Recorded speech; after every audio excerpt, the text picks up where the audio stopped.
primo posto nei confronti di Andrea Cusci. Abbiamo poi Riccardo Giaretta che è la spinta finale, signori e signori, arriva velocissimo. Bellissimo quarto di finale, categoria G4. Concludiamo la categoria G4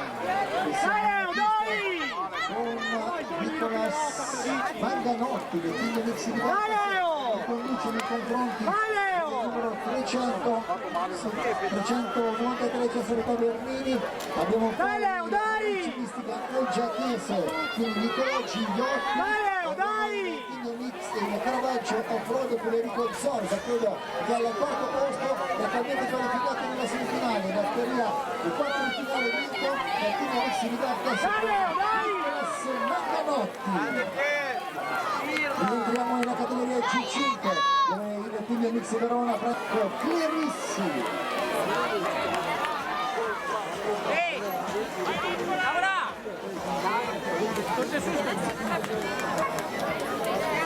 Nicolas Manganotti che ha preso il comando della batteria numero 133 per il secondo posto troviamo il numero 283 Giovanni Volgherissi.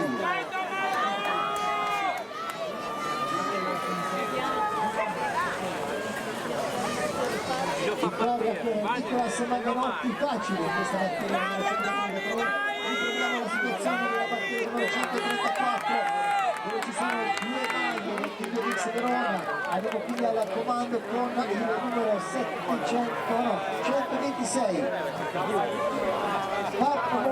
Fabio Morari al comando nei confronti di Manuel Zocca, entrambi portacolori del team Mix Verona. A essere snati Marco Chini per il terzo posto, lanciato verso la vittoria Fabio Morari per il team Mix Verona.